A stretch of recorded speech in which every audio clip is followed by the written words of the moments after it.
Salam sejahtera Bapak Ibu jemaat yang dikasihi Tuhan. Kita mengucap syukur hari ini kita bisa beribadah lagi di hari Minggu 21 Februari 2021. Mari kita mempersiapkan seluruh kehidupan kita. Sebelum kita memulai kebaktian kita, mari kita bersaat teduh sejenak.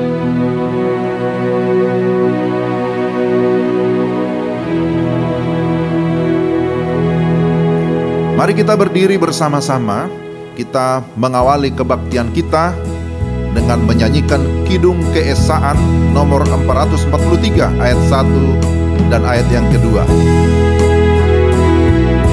Sungguh lembut Tuhan Yesus memanggil aku dan kau.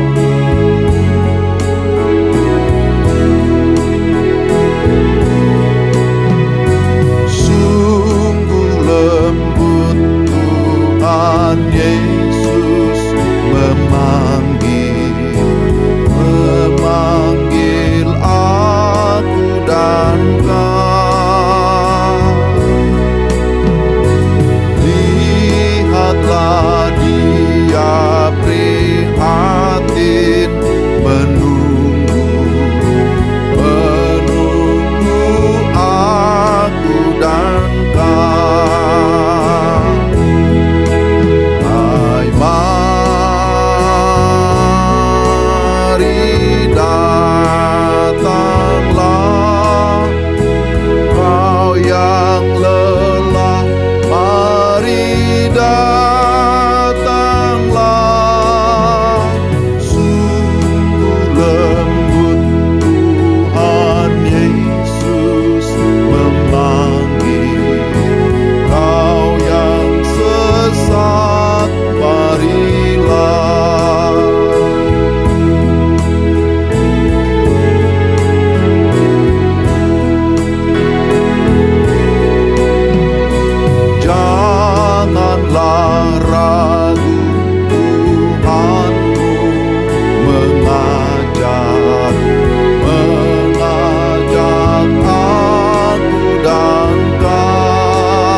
Jemaat yang dikasihi Tuhan, ketahuilah bahwa kebaktian raya minggu ini jadi di dalam nama Tuhan yang menjadikan langit dan bumi, yang memelihara kesetiaannya untuk selamanya, dan yang tidak pernah meninggalkan perbuatan tangannya. Kasih karunia dan damai sejahtera dari Allah Bapa kita dan dari Tuhan Yesus Kristus serta penghiburan Roh Kudus menyertai kita sekalian. Haleluya. Haleluya. Haleluya. Haleluya.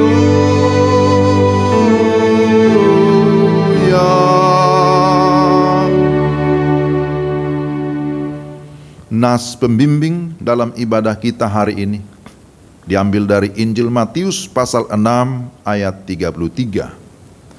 Tetapi carilah dahulu kerajaan Allah dan kebenarannya, maka semuanya itu akan ditambahkan kepadamu. Demikianlah firman Tuhan. Jemaat yang terkasih dalam Kristus, marilah saat ini dengan rasa sesal dan malu Kita merendahkan diri, mengaku segala dosa kita dengan hati yang takut akan Tuhan. Yesaya 1 ayat 18. Marilah, baiklah kita berperkara firman Tuhan. Sekalipun dosamu merah seperti kirmizi, akan menjadi putih seperti salju. Sekalipun berwarna merah seperti kain kesumba, akan menjadi putih seperti bulu domba. Mari kita berdoa. Kami datang kepadamu ya Tuhan dengan segala kerendahan hati. Kami mengucap syukur untuk kehidupan yang Tuhan anugerahkan.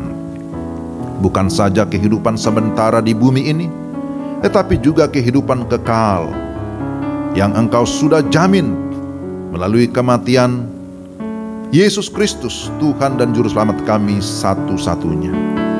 Karena itu Tuhan, kami mengucap syukur atas segala anugerah-Mu yang Kau sudah kerjakan secara sempurna di dalam kehidupan kami.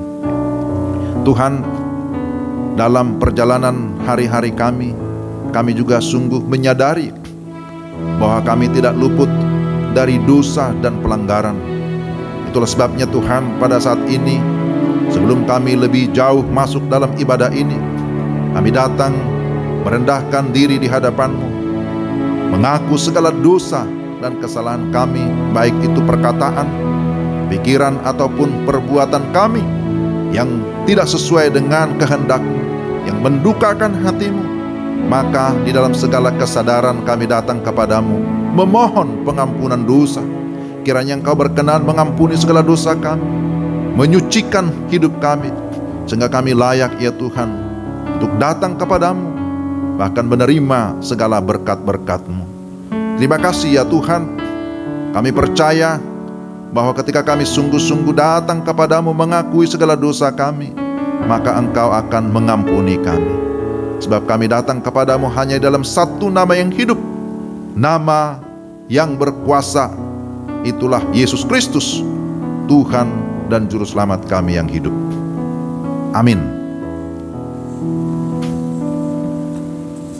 Silakan duduk Bapak Ibu yang dikasihi Tuhan, dan dengarkanlah berita anugerah dan petunjuk hidup baru. Bagi kita yang telah mengaku dosa kita dan memohon pengampunan dari Tuhan, inilah berita anugerah yang Tuhan nyatakan dalam Efesus pasal 1 ayat 13. Di dalam Dia kamu juga, karena kamu telah mendengar firman kebenaran, yaitu Injil keselamatanmu, di dalam Dia kamu juga ketika kamu percaya dimateraikan dengan Roh Kudus yang dijanjikannya itu. Petunjuk hidup baru, Matius 25 ayat 40. Dan raja itu akan menjawab mereka, aku berkata kepadamu, sesungguhnya segala sesuatu yang kamu lakukan untuk salah seorang dari saudaraku yang paling hina ini, kamu telah melakukannya untuk aku. Kiranya Roh Kudus membantu kita untuk melakukan kehendak Allah dalam kehidupan kita sehari-hari. Amin.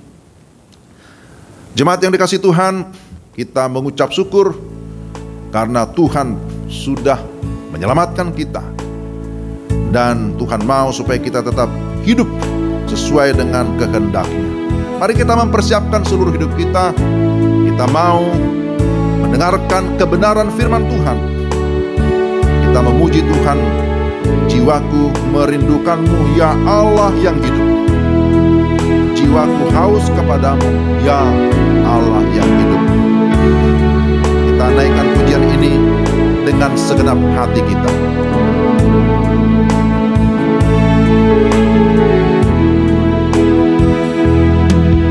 Jiwaku merindukanmu ya Allah yang jiwaku haus kepadamu ya Allah yang hidup. Ku bersyukur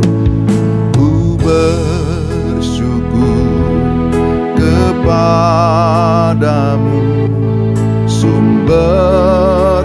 pengharapanku, penolongku dan Allahku, tiada yang sepertimu. Kita ulangi sekali lagi pujian ini. Jiwaku merindukanmu, jiwaku merindukanmu, ya Allah yang hidup. Jiwaku haus kepadamu, ya Allah yang hidup. Ku bersyukur, ku bersyukur kepadamu, sumber pengharapanku, penolongku dan Allahku, tiada yang sepertimu. Ku bersyukur, bersyukur kepadamu, sumber pengharapanku, penolongku dan Allahku, tiada yang sepertimu, tiada yang sepertimu, tiada yang sepertimu.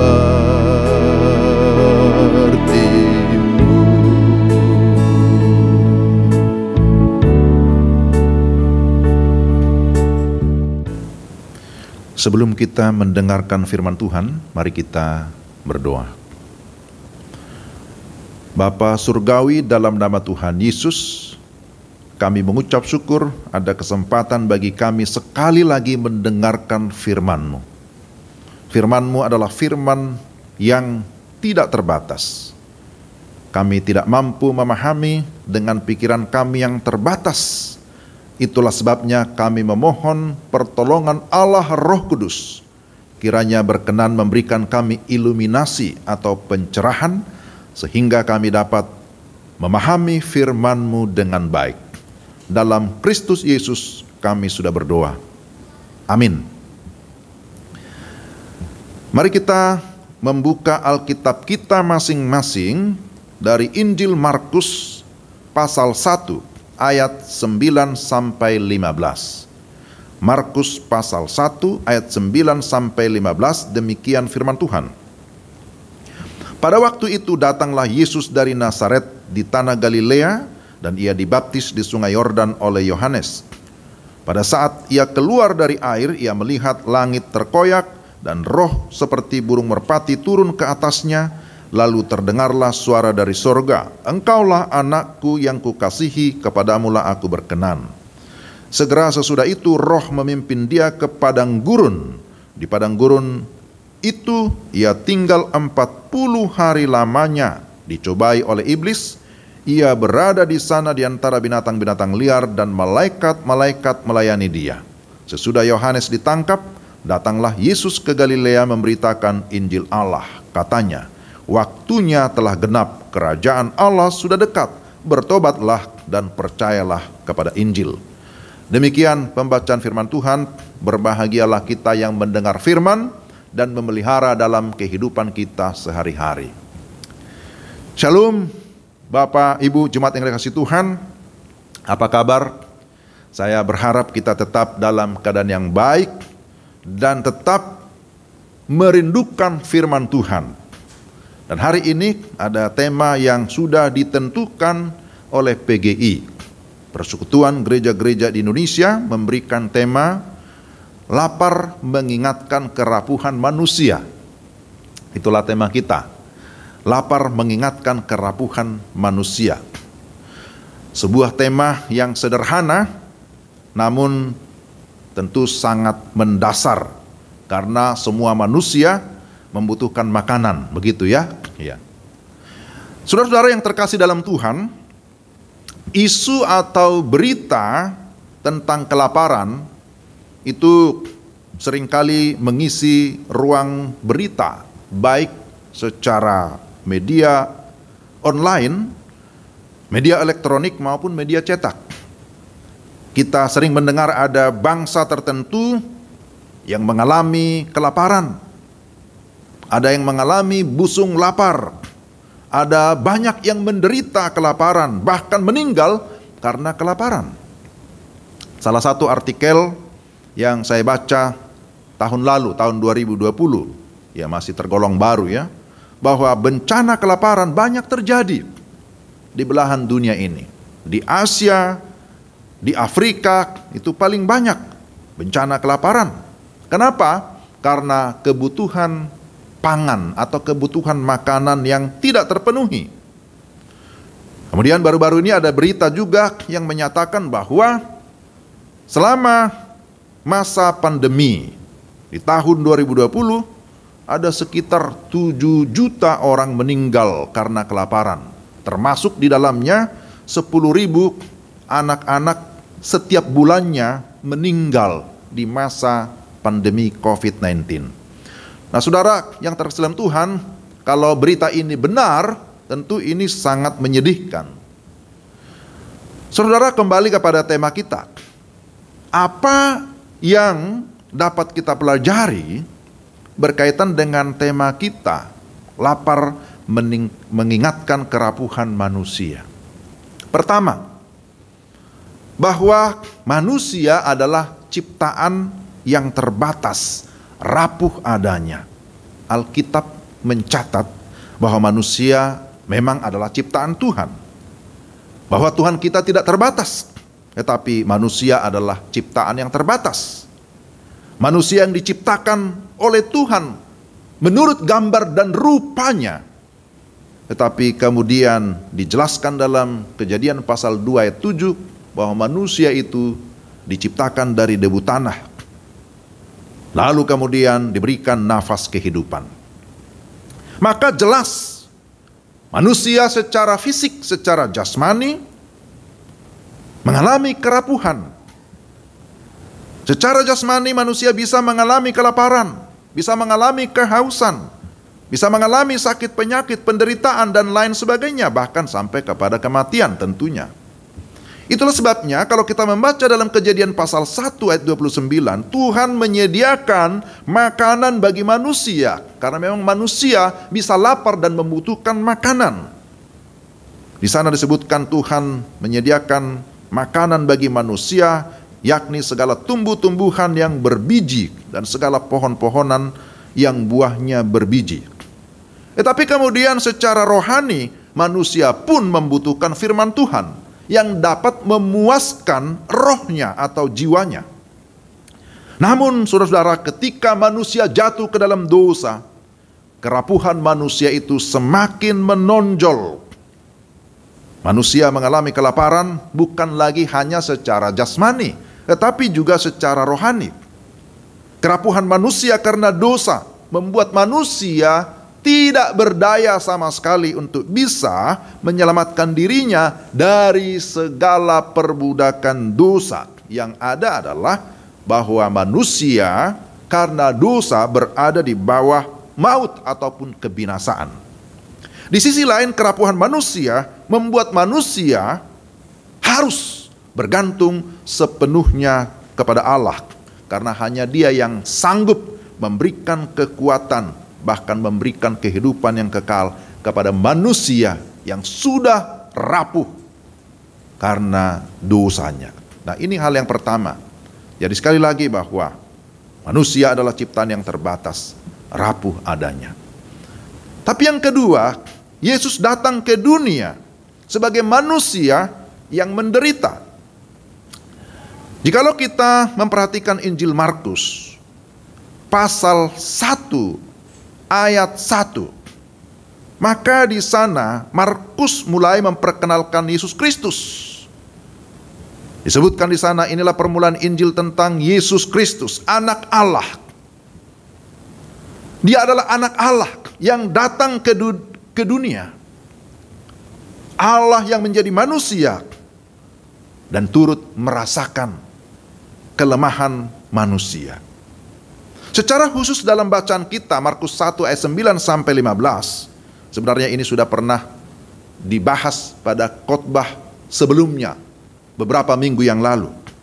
Tetapi kita bisa melihat di sini bahwa ada tahapan yang dialami oleh Yesus sebelum dia memulai pelayanannya secara full sebagai seorang hamba. Bahwa di sini disebutkan Yesus dibaptis di Sungai Yordan. Pembaptisan Yesus menunjukkan ketaatannya kepada Bapa, sekaligus menyatakan kesiapannya untuk memulai pelayanan. Dan dalam peristiwa baptisan dinyatakan perkenanan Allah.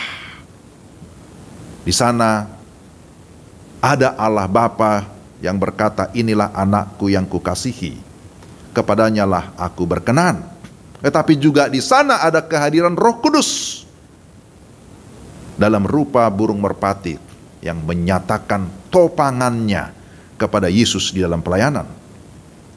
Kemudian tahapan berikutnya setelah Yesus dibaptis, Yesus dicobai di padang gurun. Setelah berpuasa 40 hari 40 malam, akhirnya laparlah Yesus. Kemudian dicobai oleh iblis. Saudara yang terkasih dalam Tuhan, disebutkan di sini bahwa laparlah Yesus. Yesus lapar menunjukkan bahwa Yesus benar-benar manusia seperti saudara dan saya. Jadi kalau ada pemahaman bahwa Yesus itu bukan manusia, tentu itu tidak sesuai dengan Alkitab. Yang benar bahwa adalah Yesus itu adalah manusia, tetapi dia juga adalah Allah. Yesus memiliki dua natur di dalam dirinya. Dan di dalam kemanusiaannya, ia pun berpuasa sebagai bentuk penyangkalan diri terhadap keinginan daging, keinginan mata, dan keangkuhan hidup. Tetapi bukan hanya itu. Yesus tahu bahwa dia akan menghadapi musuh yang berat. Oleh karena itu, memang dia harus mempersiapkan dirinya lahir dan batin. Sehingga ketika ia dicobai, kita tahu dari Alkitab, ia mengalahkan iblis. Bahwa Yesus mengalami kemenangan. Saudara yang terkasih dalam Tuhan, kita melihat tahapan berikutnya. Setelah Yesus dicobai, kemudian Yesus mulai melayani di Galilea. Ayat 14 sampai 15. Ia memberitakan berita pertobatan dan pengampunan dosa, bahwa hanya melalui pertobatan dan iman kepada Injil, kepada Yesus Kristus, maka manusia yang rapuh itu dapat memperoleh kekuatan dan kepastian keselamatan. Yesus mengundang manusia yang lapar dan haus. Yesus mengundang manusia yang rapuh untuk datang kepadanya, supaya memperoleh kelegaan, supaya memperoleh kelepasan, supaya memperoleh shalom, damai sejahtera. Maka dia berkata, marilah kepadaku, kamu yang letih lesu dan berbeban berat, aku akan memberi kelegaan kepadamu. Saudara yang terkasih dalam Tuhan Yesus Kristus, kalau begitu bagaimana sikap manusia yang lapar dan rapuh? Ini bagian yang ketiga. Di dalam Alkitab kita dapat menemukan kisah atau peristiwa kelaparan yang melanda bangsa tertentu. Katakan saja seperti pada masa Yusuf di Mesir. Terjadi kelaparan yang hebat. Bukan 1 tahun, 2 tahun, tapi 7 tahun lamanya. Banyak orang menderita karena kesulitan bahan makanan. Termasuk keluarga Yakub. Semua anak-anaknya juga berjuang untuk bisa mendapatkan bahan makanan. Akhirnya mereka pun pergi ke Mesir untuk membeli bahan makanan. Karena di Mesir, Yusuf sebagai seorang pemimpin sudah mempersiapkan lumbung-lumbung yang penuh dengan bahan makanan. Itu sangat luar biasa ya, Tuhan memberikan dia hikmat. Sehingga ketika terjadi kelaparan, bangsa itu tetap memiliki persediaan yang cukup, bahkan bisa berbagi atau menjual kepada bangsa-bangsa lain yang datang mencari bahan makanan.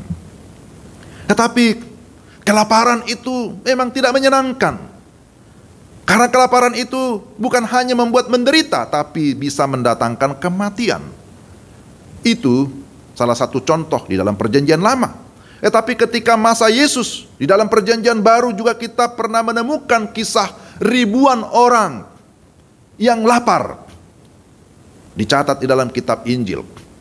Ada ribuan orang yang datang kepada Yesus karena mereka kelaparan. Ya. Tapi kemudian di sana Yesus menyatakan kasih-Nya, menyatakan mujizat-Nya. Tetapi kemudian Yesus juga menegur orang banyak. Kenapa? Karena mereka mau mengikut Yesus, ternyata karena ada mujizat, karena ada makanan. Hanya karena mereka makan roti dan kenyang, kemudian mereka berbondong-bondong datang kepada Yesus. Maka Yesus berkata di dalam Yohanes 6 ayat 27, "Bekerjalah bukan untuk makanan yang akan dapat binasa, melainkan untuk makanan yang dapat bertahan sampai kepada hidup yang kekal, yang akan diberikan Anak Manusia kepadamu." Saudara-saudara yang terkasih dalam Tuhan, bahwa kita memiliki dua rasa lapar. Lapar secara jasmani, dan kita membutuhkan makanan secara jasmani. Butuh roti. Kalau sekarang kita butuh ya nasi dan teman-temannya, begitu ya. Kita membutuhkan itu secara teratur tiap-tiap hari. Tetapi juga secara rohani, manusia membutuhkan makanan rohani yang mengharuskan bahwa manusia harus datang kepada Tuhan karena manusia membutuhkan firman-Nya. Maka sikap manusia yang lapar dan rapuh haruslah sungguh-sungguh datang kepada Tuhan. Sungguh-sungguh mau meresponi undangannya, meresponi panggilan Tuhan. Ketika Tuhan berkata, "Marilah kepadaku," seharusnya kita datang kepada Tuhan, merendahkan diri, mengaku dosa, dan sungguh-sungguh percaya dan menerima Yesus sebagai Tuhan dan Juru Selamat. Maka di sanalah kita akan merasakan kekenyangan ataupun kepuasan yang sesungguhnya. Saudara-saudara yang dikasihi Tuhan, kita membutuhkan firman. Kita membutuhkan Yesus yang dapat memberikan kita kepuasan, memberikan kita kekenyangan, bukan saja secara jasmani, tetapi terutama secara rohani. Saudara yang terkasih dalam Tuhan Yesus Kristus, apa yang bisa kita simpulkan melalui firman Tuhan hari ini? Bahwa manusia memang rapuh, bisa lapar dan haus, bahkan bisa mengalami kematian. Namun bagi orang percaya, kelaparan bahkan kematian tidak akan memisahkan kita lagi dari Allah yang hidup.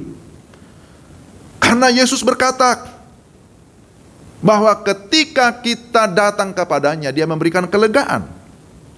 Maka dalam kehidupan kita, sekalipun ada tantangan, ada penderitaan, ada kesusahan seperti saat ini, jangan lupa Yesus pernah berkata, "Jangan kamu khawatir tentang makanan ataupun minuman, tetapi carilah dahulu kerajaan Allah dan kebenarannya, maka semuanya itu akan ditambahkan kepadamu." Saudara yang dikasihi Tuhan, inilah sebenarnya yang terutama yang ditekankan oleh firman Tuhan, supaya kita sungguh-sungguh mengutamakan kerajaan Allah. Ketika Yesus datang ke dalam dunia ini sebagai manusia, Dia juga menderita, tetapi selalu yang diutamakan oleh Yesus adalah kehendak Bapa. Jadilah kehendakmu, bukan kehendakku. Saudara yang terkasih dalam Tuhan Yesus Kristus, ketika kita sudah dipuaskan di dalam Yesus, maka kita pun haruslah menjadi orang-orang yang juga bertanggung jawab untuk memberikan pertolongan kepada orang lain yang sementara berada di dalam kelaparan. Bukan saja lapar secara fisik, secara jasmani, tetapi juga secara rohani. Tugas kita adalah kita melakukan pelayanan misi secara holistik. Gereja ada di tengah dunia ini untuk menjalankan misi Tuhan. Bahwa kita memang harus memberi pertolongan kepada orang yang susah, sebagaimana tadi di dalam petunjuk hidup baru, bahwa kita harus melakukan apa yang Tuhan perintahkan. Memberi makan orang yang lapar, memberi minum orang yang haus, memberikan tumpangan kepada orang asing, orang yang telanjang diberi pakaian, yang terpenjara, dan penderitaan lainnya. Tuhan mau supaya kita peduli kepada orang-orang yang susah, yang menderita, yang kelaparan. Yesus berkata, kalau kamu menolong orang yang paling hina ini, maka kamu melakukannya untuk aku. Dengan kata lain, kita menjadi berkat bagi sesama kita.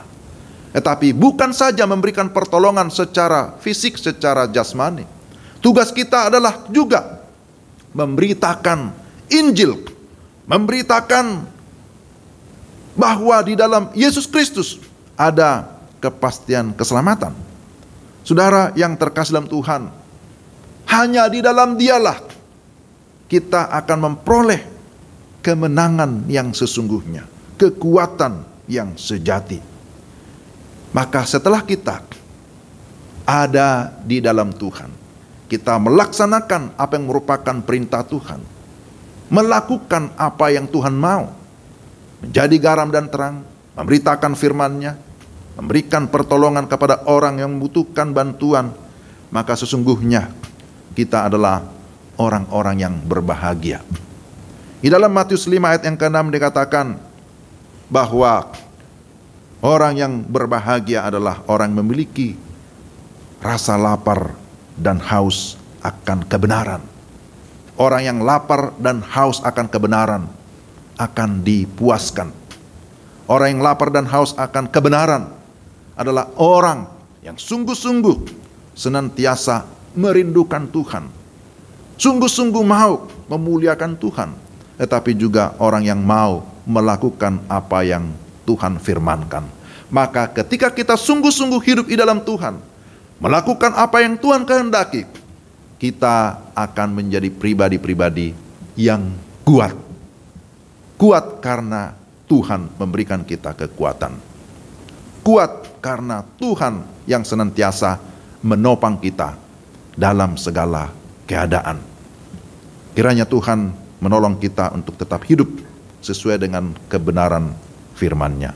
Mari kita berdoa. Tuhan, terima kasih untuk firman-Mu. Kami berdoa memohon supaya Roh Kudus memberikan kami kemampuan untuk kami hidup sesuai dengan kehendak-Mu. Kami senantiasa memiliki rasa lapar dan haus akan kebenaran. Karena dengan demikianlah kami akan memperoleh kebahagiaan, memperoleh kepuasan yang sejati. Terima kasih Tuhan, terpujilah Engkau. Dalam nama Yesus kami berdoa dan mengucap syukur. Amin. Jemaat yang dikasihi Tuhan, mari kita berdiri bersama-sama.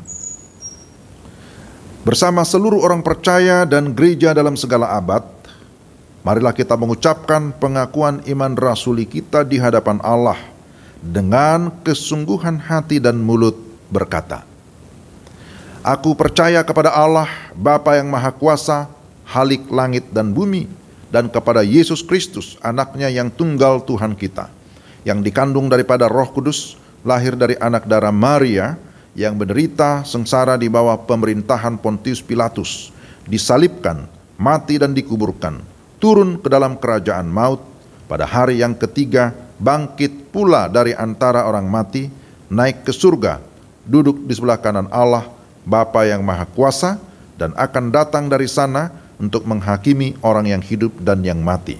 Aku percaya kepada Roh Kudus, gereja yang kudus dan am, persekutuan orang kudus, pengampunan dosa, kebangkitan daging, dan hidup yang kekal.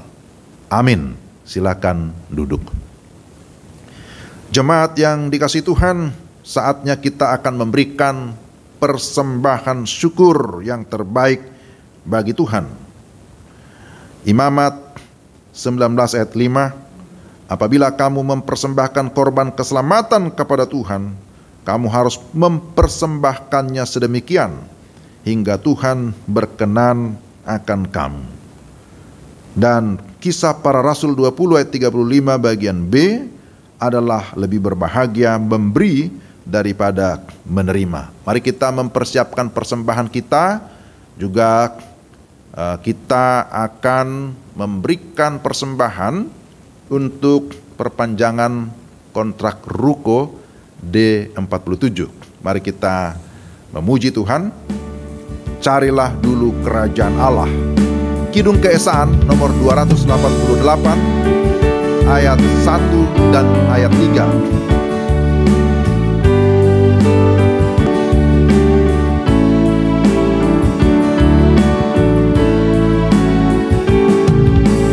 Carilah dulu kerajaan Allah beserta kebenarannya, maka semua ditambah padamu. Haleluya. Ayat yang ketiga.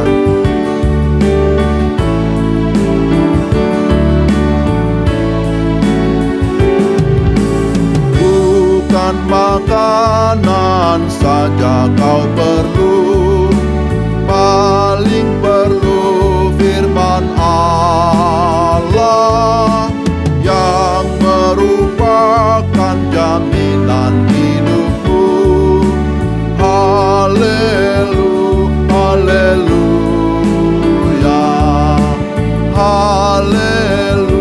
haleluya.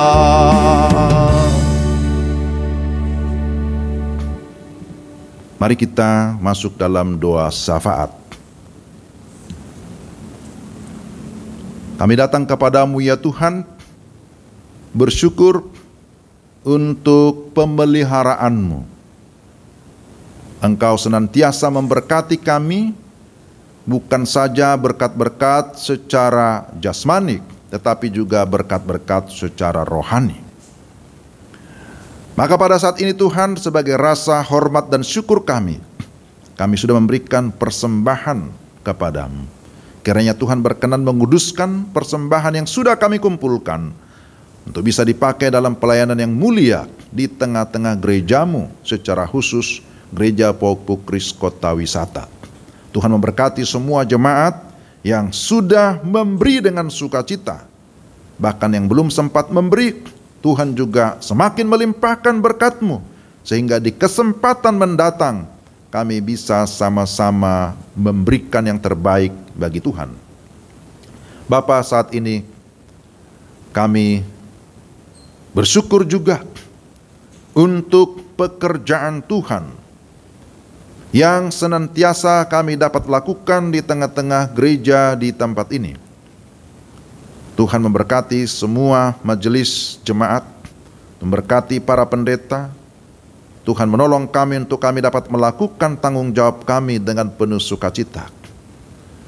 Kami juga berdoa untuk keluarga Pak Charles Oematan yang ada di Kamboja. Dalam pemberitaan Injil, Tuhan memberikan mereka keberanian dan hikmat. Bahkan Tuhan memberikan mereka juga segala kecukupan di dalam kebutuhan tiap-tiap hari. Tuhan melindungi mereka, Tuhan memberikan mereka sukacita. Kami berdoa untuk pemberitaan Injil dimanapun yang sedang dikerjakan saat ini, di berbagai suku-suku bangsa, di dalam negeri maupun di luar negeri. Kami berdoa supaya Tuhan buka pintu penginjilan, supaya melalui Injil yang diberitakan, banyak orang yang percaya dan menerima Yesus Kristus sebagai Tuhan dan Juru Selamat. Tuhan, kami juga berdoa untuk bangsa dan negara kami. Kiranya Tuhan terus memimpin presiden dan wakil presiden, semua kabinet Indonesia Maju bersama dengan pemerintah dari pusat sampai ke daerah. Bila mereka senantiasa bergandengan tangan, mereka bekerja sama untuk membangun negara ini. Juga semua para lembaga lembaga negara ini. Tuhan menolong juga penegak hukum, aparat keamanan, supaya semua bersinergi untuk dapat membangun negara ini, juga menjaga keamanan, bahkan stabilitas nasional. Doa kami untuk penanganan pandemi COVID-19. Tuhan menolong para satgas, para petugas medis yang juga sekarang ini sedang menjalankan program vaksinasi. Tuhan menolong supaya semua itu dapat bermanfaat untuk menekan penyebaran virus corona, tetapi juga untuk memberikan kekebalan tubuh sehingga tidak terjangkit virus corona. Kami berdoa ya Tuhan untuk penanganan berbagai bencana alam yang terjadi, baik banjir di berbagai tempat, tanah longsor, gunung erupsi, dan berbagai peristiwa alam. Kiranya Tuhan memberikan hikmat bijaksana kepada pemerintah dan juga warga negara Indonesia, supaya kami tetap dapat menjaga diri, waspada, kan mendukung pemerintah juga dalam segala upaya pembangunan dan menangani berbagai kerusakan-kerusakan yang ada. Tuhan, kami berdoa menyerahkan ke dalam tangan-Mu untuk semua anggota jemaat di tempat ini. Tuhan menolong supaya kami pun dapat menjalankan peran kami dengan baik di tengah-tengah bangsa ini, tetapi juga di tengah-tengah pelayanan gerejawi. Tuhan memberkati semuanya supaya tetap bertumbuh di dalam iman, pengharapan, dan kasih. Kami berdoa untuk semua anak-anak kami yang sedang ada di bangku sekolah dan sedang belajar secara online. Kiranya Tuhan juga menolong mereka dapat mengikuti pembelajaran secara daring, dan mereka pun tetap dapat mempertahankan kualitas secara akademis tetapi juga secara rohani, menjadi generasi yang takut akan Tuhan dan dapat menjadi berkat bagi banyak orang.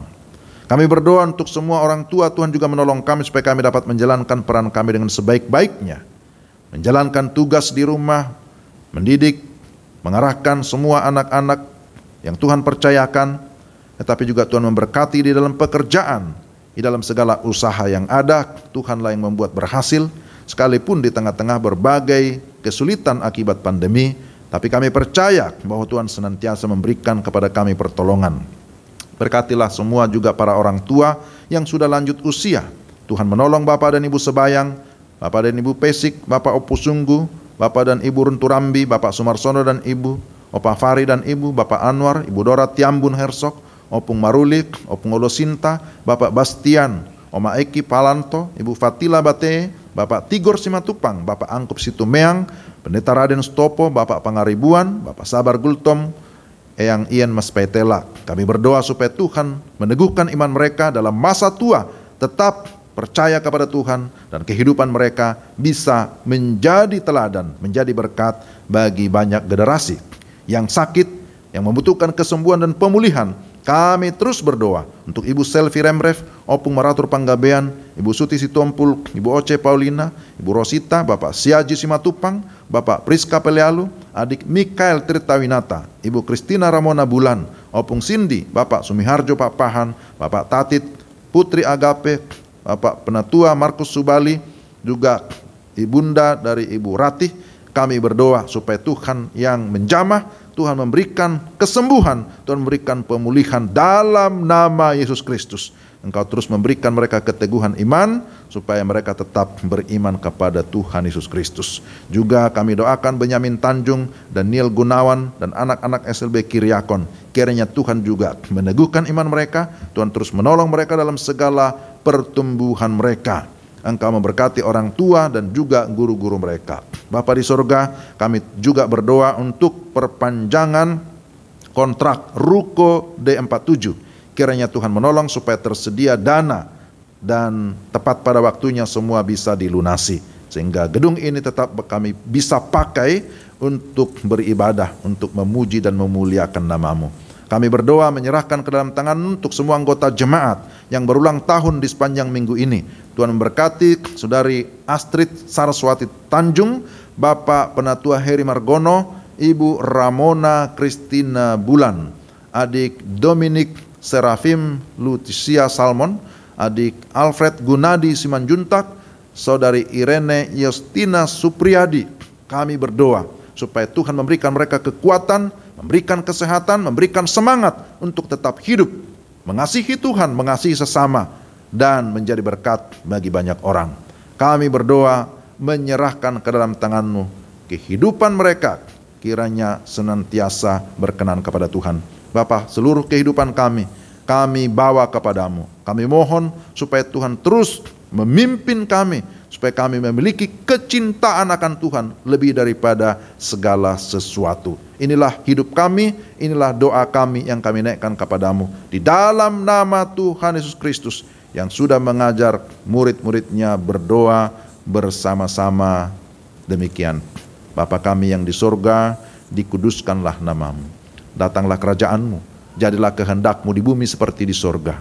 Berikanlah pada kami makanan kami yang secukupnya, dan ampunilah kami akan kesalahan kami, seperti kami juga mengampuni orang yang bersalah kepada kami. Dan janganlah membawa kami ke dalam pencobaan, tetapi lepaskanlah kami daripada yang jahat. Karena Kau yang punya kerajaan dan kuasa dan kemuliaan sampai selama-lamanya. Amin.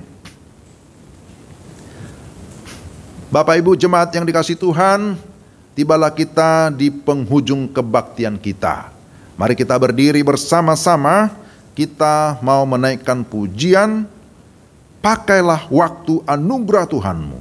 Kidung Keesaan nomor 557, ayat 1 dan ayat yang kedua.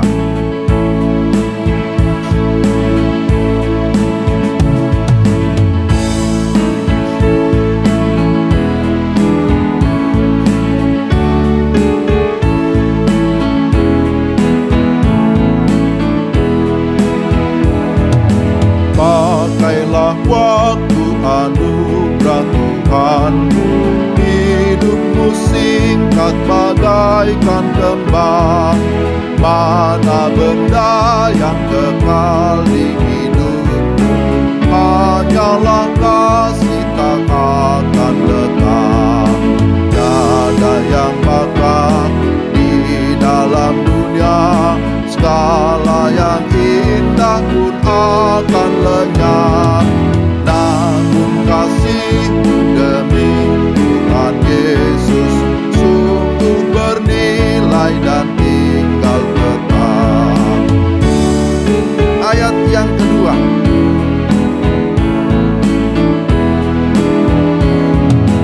Janganlah sia-siakan waktumu, hibur dan tolonglah yang berkeluh. Biarlah lampumu terus bercahaya, muliakanlah Tuhan di hidupmu. Tiada yang bakal di dalam dunia, segala yang indah pun akan lenyap. Namun kasih demi Tuhan Yesus sungguh bernilai dan tinggal tetap. Jemaat yang dikasihi Tuhan, arahkanlah hatimu kepada Tuhan, terimalah berkat-Nya. Tuhan memberkati engkau dan melindungi engkau. Tuhan menyinari engkau dengan wajah-Nya dan memberi engkau kasih karunia. Tuhan menghadapkan wajah-Nya kepadamu dan memberi engkau damai sejahtera. Amin. Amin. Amin.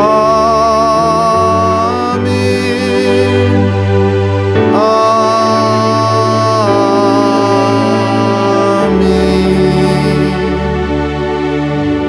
Jemaat silakan duduk kembali. Kita mengucap syukur. Kebaktian kita hari ini sudah selesai. Kita bersyukur bahwa oleh karena kemurahan Tuhan, kita masih bisa beribadah dengan aman di tempat kita masing-masing.